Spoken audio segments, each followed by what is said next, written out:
Hello students, welcome back to our channel learn with brothers. তাহলে আশা করি সব হোলির দিনগুলো সবার ভালো কেটেছে, কিন্তু দেখতে দেখতে টেনের কিন্তু প্রথম পরীক্ষা আস্তে আস্তে এগিয়ে আসছে। তাই আমাদের প্রথম থেকে ভালো করে প্রতিটা চ্যাপ্টার ভালো করে পড়ে যেতে হবে। তাহলে আজকে আমরা শুরু করতে চলেছি আমাদের বাংলা টেক্সট বুকের প্রথম চ্যাপ্টার, যেটা পরীক্ষার সিলেবাসের মধ্যে অন্তর্গত, যেটি হচ্ছে আমাদের জ্ঞানচক্ষু নামক গল্প।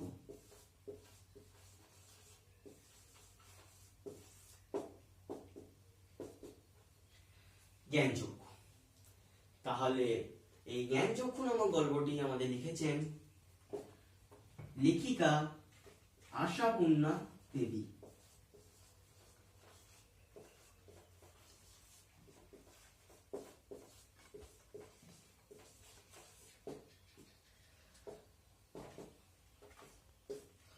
আশাপূর্ণা দেবী।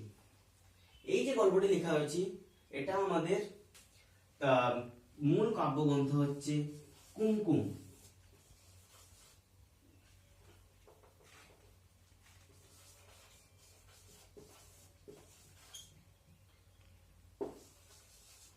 কুমকুম নামক কাব্যগ্রন্থ থেকে এটি অন্তর্গত। তাহলে প্রথম আমরা জেনে নেব যেটা যে জ্ঞানচক্ষু। জ্ঞানচক্ষুটা আসলে কি না, জ্ঞানের উন্মোচন বা জ্ঞানের হার বৃদ্ধি পাওয়া বা সঠিক ধারণা, একটা জ্ঞানের ধারণা বিকাশ ঘটায়, এটাকে আমরা বলবো জ্ঞানচক্ষু, যেটা আমাদের বিখ্যাত সাহিত্যিক লেখিকা আশাপূর্ণা দেবী লিখেছে। তাহলে আমরা আজকে জেনে নেব এই গল্পটা বিষয় সংক্ষেপটা। একটা যদি আমরা গল্প মতো করে এটা জেনে থাকি, তাহলে আমাদের পড়তে অনেক সুবিধা হবে। তাহলে আমরা প্রথমেই দেখতে পাই আমাদের গল্পের প্রধান মূল চরিত্র হচ্ছে শ্রী তপন কুমার রায়, অর্থাৎ তপন। না, তপন একজন কিশোর, সাধারণ সহজ সরল একটা বাচ্চা ছিলেন, যার তিনি সে লেখক সম্পর্কে তার কোনো ধারণা প্রথম থেকে ছিল না, সে জানত না। কিন্তু ঘটনাবশত তার যে ছোট মাসি, তার ছোটবেলার বন্ধুও বলতে পারো, তার সঙ্গে সমস্ত কথাবার্তা সবকিছু তাদের মধ্যে আদান প্রদান হতো। তারা মাসি বলতে থেকে তার থেকে তার বন্ধুত্বের সম্পর্ক বেশি গভীর ছিল। এবার তার একদিন বিয়ে ঠিক হয়েছে। তার বিয়ে উপলক্ষে তার বাড়ির সমস্ত সবাই তার মামার বাড়িতে চলে আসে। তাহলে বিয়েটা খুব ঘটাঘটা করে হলো। এই সূত্রে তখন জানতে পারে তার যে লেখক মেসো, অর্থাৎ তার যে মেসো, তিনি একজন লেখক। তারপর তার সেই মেসো যখন সেই মেসোর তিনি কলেজের প্রফেসর। তাহলে বিয়ে উপলক্ষে সহপরিবারে তপন এসেছে তার মামার বাড়িতে। এবার তাদের বিয়ে ঘটাফটা করে সম্পূর্ণ হয়।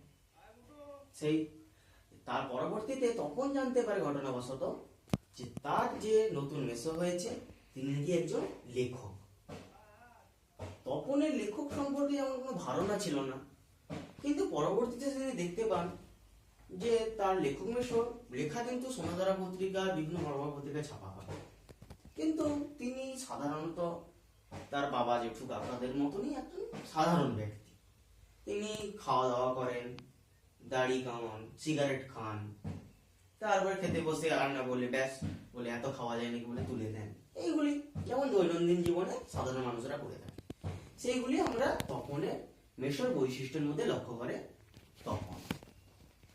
এবার তপনের মনে কৌতূহল জাগে এবং তপনের একটা ধারণাও তৈরি হয়ে যায় যে তিনি লেখক একটা কি রকম হয়, কি ধরনের হয়। তিনি বুঝতে পারেন যে লেখক একজন মানুষই হয়। তাহলে তপনেরও বা লেখক হতে বাধা নেই, তপনও লেখক হতে পারে। এই শিশু সত্তা কৌতূহল মনে সে একদিন প্রান্ত দুপুরে তার 3 তলা ছাদে উঠে গিয়ে বসে একসনে তার একটা কবিতা লিখে, একটা গল্প লিখে। সেটি হচ্ছে তার স্কুলের প্রথম জীবনের একটি অভিজ্ঞতাকে নিয়ে। তাহলে তখন যখন সে একটা গল্প লিখে ফেললো, সেটা কাকে দেখাবে? নিশ্চয়ই তার যে কাছের তার বন্ধু, সেটাকে ছোট মাসিকে সে সেই গল্পটি দেখিয়ে দিল। এবার ছোট মাসি গল্পটি পড়ে তার প্রশংসা করে। তিনি আবার জিজ্ঞেস করে কোথা থেকে টুকলি ফেট করেছিলেন। তখন তিনি একটু করে, তারপরে ছোট মাসি সেই গল্পটি নিয়ে সেই দুপুরে যখন তার ছোট মেসো একটা দিবানিদ্রা দিচ্ছিল, তখন তাকে ডেকে তুলে তার হাতে গল্পটি চালানো হয়েছিল, দিয়ে দিল তাকে গল্পটা। এবার ছোট মেসো একটু পরে তপনকে ডাকলো। তপন এবার গেছি, কি হলো কি ব্যাপার। তারপরে তপনের গল্প পড়ে গল্পটা হেভি হয়েছে। তখন তার গল্প এবার ভালোই লেগেছে মেসমশাই। তারপরে এই কথা বলতে বলতে তিনি এবার বলে ফেলেন যে সেদিনকে যে সন্ধ্যাতারা পত্রিকা ছাপিয়ে দেন। তপন ভাবে আর হিয়ালি করে বলছে কোথায় এইগুলো, আমি কোথায় একটা প্রথম গল্প লিখে দিলাম, সেটা নাকি সন্ধ্যাতারা পত্রিকা ছাপা হয়ে যাবে, এটা সম্ভব নেই। কিন্তু হ্যাঁ, তখন যখন পরবর্তীতে লক্ষ্য করে যে মেসোর মুখে একটা করুণার ছাপ রয়েছে, তখন সে একটা মনে মনে আশ্বাস পায়, না হ্যাঁ তাহলে ছাপিয়ে দিতেও পারে।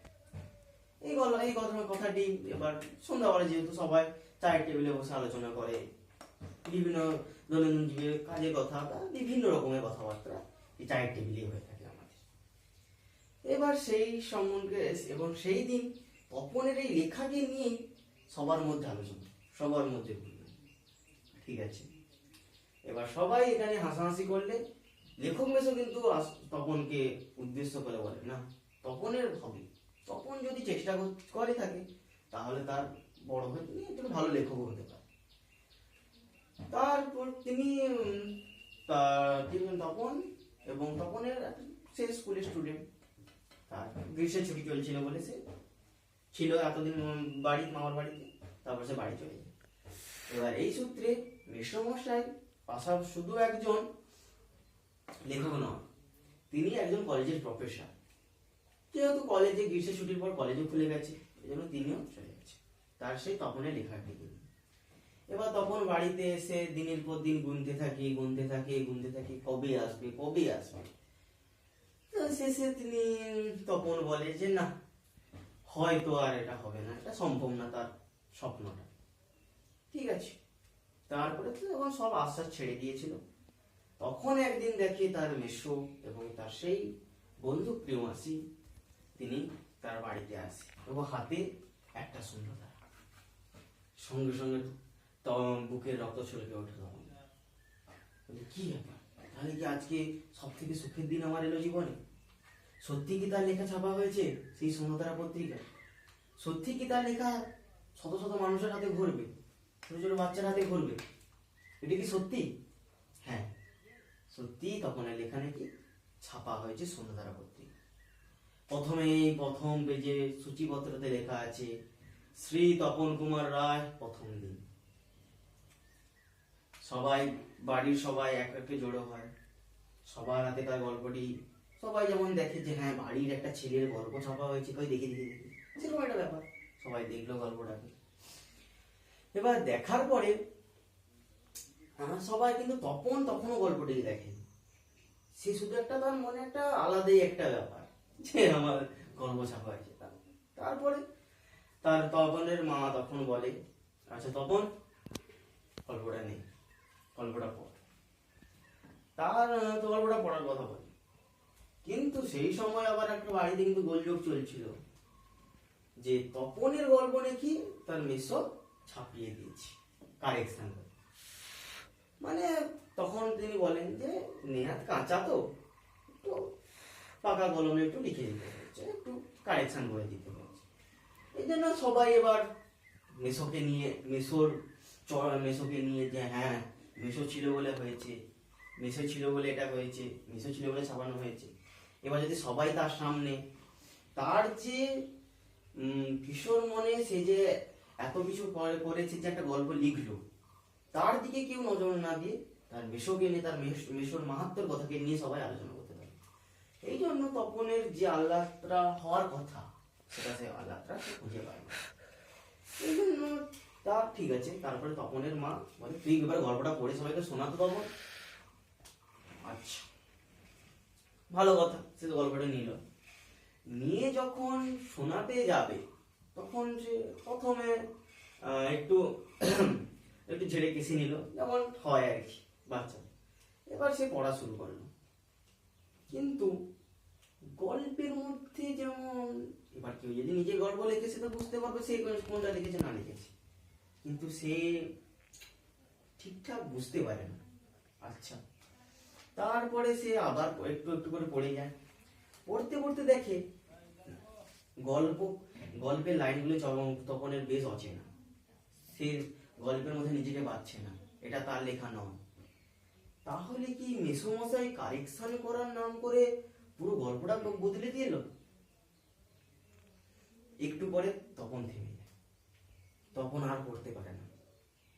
তখন তার মা ধমক দিয়ে বলে, কি রে, সবাই শুনবে পড়তে বলছি?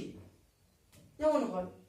এবার সবার যখন চাপ পড়লো, চাপে সে তখন হু করে যেমন পড়তে পড়ে, তারপরে তখন থেকে সে তখন পুরো বুঝে গেছে যে তার লেখা পুরো বাদ দিয়ে মেসোমশাই তার নিজের পাকা হাতে কলমে পুরো গল্পটা লিখেছে, শুধু তার নামটা বদলে লিখে দিয়েছে শ্রী তপন কুমার রায়, এরকম একটা ব্যাপার। ঠিক আছে। তারপরে সে এবার তার যেহেতু একটা মনে কষ্ট পেয়েছে, সে একটা মনে আঘাত পেল যে একটা এরকম হলো, তার নামে এরকম একটা কিছু করা হলো, এইসব নিয়ে একটা সে প্রচুর বড় একটা শোকের মধ্যে দিয়ে সে দৌড়ে চলে যায় এবং দরজা লাগিয়ে দিয়ে এবার সমস্যায় অবশ্যই এটা করা উচিত হয়নি, যেহেতু সেটা না হয় তাকে না বলে দিত যে তোমার গল্প আরো ভালো করে করতে হবে। কিন্তু তার মনে এরকম আঘাত দিয়ে তিনি তার গল্পটাকে বদলে দিয়ে, এটা তো করা উচিত হয়নি সমস্যা।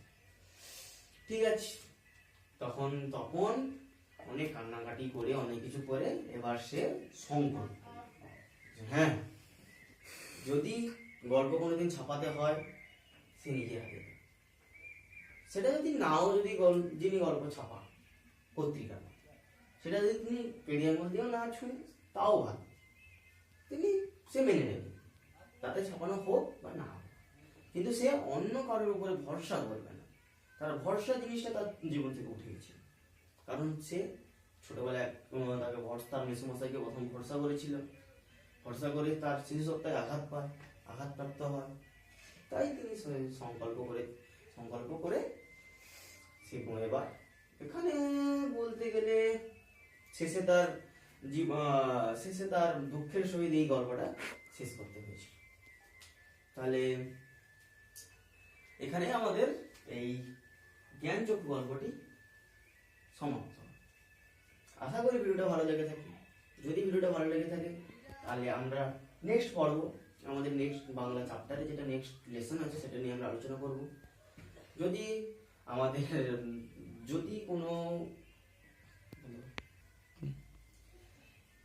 আমাদের এই পরিশ্রমটা ভালো লেগে থাকে তাহলে ভিডিওটাকে লাইক করবেন, আমাদের চ্যানেলে নতুন থাকলে চ্যানেলটাকে সাবস্ক্রাইব করবেন, এবং আমাদের প্রথম একটা ইউটিউব চ্যানেল, আপনারা শত করে ভিউজ দেবেন, কমেন্ট করবেন এবং সাবস্ক্রাইব করবেন। আর যদি আমাদের কোনো ভুল হয়ে থাকে তাহলে আপনারা কমেন্ট বক্সে আমাদের ভুলগুলো ধরিয়ে দিয়ে যাবেন। তাহলে